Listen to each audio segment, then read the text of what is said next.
That's a movie. That's a clip from Argo, the dramatization of the rescue of 6 diplomats during the Iran hostage crisis. But some 50 other diplomats not so lucky that day. A standoff that began 33 years ago to the day. Islamic militants holding them captive, those more than 50 Americans, 52 of them, for more than a year. Terror and fear filling those 444 days. And joining us now, Don Cook, a former Iran hostage who recently retired from the State Department as a senior policy advisor for Iran after more than 3 decades in foreign service. What a career, Don. Thank you for your service to this country. Well, thank you for having me here, and you're very welcome. You were 24 years old that day. Tell us about it. That's right. I was the youngest of the officers there, of the Foreign Service officers there. There were a number of the Marines and enlisted who were a little bit younger than I was. And so what happened? Well, we were notified that there were going to be demonstrations that day, and demonstrations were not uncommon in Iran. But at this point, our national police guards disappeared, and it looked like it was going to be much more significant. So I was in the back of the compound in a different building, in the consulate, the same building that those 6 people were who escaped with the Canadians in the film Argo. So we locked up the doors and watched as the demonstrators came in and had surrounded the main embassy building. After several hours, we were given the go-ahead to try to leave through a back door, one that opened on a street where there were no demonstrators. Now, my colleagues made it out ahead of me, and they actually got to safety, but I was with a group of people that made it about 2 blocks away, and we were turned back by an armed Iranian Revolutionary Guardsman. He actually stuck a G3 automatic rifle above our heads and fired off a couple of rounds, and then they took us back. What were the next 444 days like? It was a combination of real tiresome boredom, punctuated by stark terror. And while most of it was the boredom part, the stark terror part is the part that you really remember. Do you think about it every day? No, I really have put it in the past to a large extent, and I went on with my career in the Foreign Service and served in a number of other exciting places. And so I recall it occasionally, but it's not something I live with every day.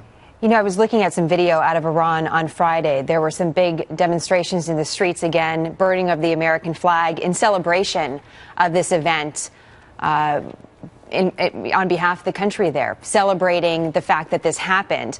I'm curious your thoughts after working with the State Department for so long. What do you think of our relationship and where it stands with Iran today? How different or how similar is it to where it stood in 1979? I think it's really misguided of the Iranians to celebrate this break. The United States and Iran had a long history of friendship, and it really has been a tragedy that we've been in these kinds of broken relations for the last 33 years. Now, I would say that at the time of the hostage crisis, the Carter administration was demonstrating a weak foreign policy and an ambivalent foreign policy, and it was really the election of Ronald Reagan which led to our being released. The Iranians finally realized that the American people and the American government was serious. Now we look today and we see that the Iranians are violating their commitments under the Nuclear Non-Proliferation Treaty. They have centrifuges which are enriching uranium to a point you can only believe is going to lead to them building a nuclear weapon. And at this point, they see ambivalence in the U.S. foreign policy, and they don't see any particular reason to stop. We have tightened the sanctions based on what was done in Congress and the administration, and those are starting to bite, but I wish we'd gone to sanctions, these kinds of very punishing sanctions a bit earlier. Maybe we might see results by now. Don, I'm going to take a quick commercial break, but I'm going to bring you back after that break because I'd like to ask your thoughts about what happened in Benghazi, because some have suggested that history is repeating itself. 1979 to 2012, both years we saw an ambassador murdered. I'd like to get your thoughts on that. Quick commercial break, and we'll be right back. Now, Don Cook, a former Iran hostage. He was 24 years old in 1979, a consulate officer when he was taken captive by the militants that ran over the embassy there. Don, 1979 also was the year where we had an ambassador killed, murdered in Afghanistan. Now we have that also happening in 2012 in Benghazi. As you've watched this story in Benghazi unfold, what goes through your mind? What are your thoughts?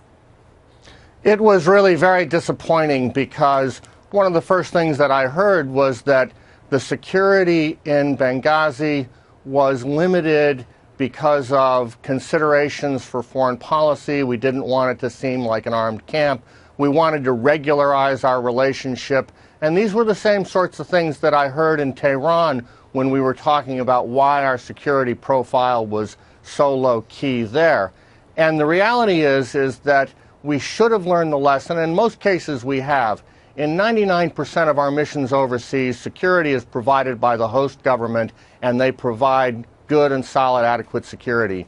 In the 1% of cases where they can't, then we have to provide the security on our own. And we do that in Iraq, in Afghanistan, in some other places overseas. And in those places where the government can't provide the security and we can't provide the security, there's no reason to have a mission there. The mission needs to close. So back to policy then, Don, when you watch what's happening or what had happened in Cairo at our embassy there just recently, in Benghazi at our consulate, at a variety of other embassy locations around the world around September 11th, how do you respond when people ask, is history repeating itself? Is this 1979 all over again? Well, we saw in Cairo that after a day or two, the Egyptian government absolutely stepped in and provided the kind of security that we needed. So Cairo is a slightly different case. But in Benghazi, we see that the government there is just not capable of providing the security that we needed there.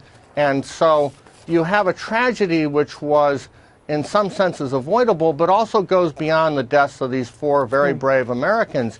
It really is a foreign policy failure. And so you need to tie the issue of adequate security for the compound for the larger issue of what our foreign policy is and what our foreign policy image is overseas. I'd love to have that discussion with you in the future, Don. It's a big discussion. It's one that we want to have. It's great to have you on the program. Thank you so much for sharing your thoughts, your memories today, and we look forward to having you back.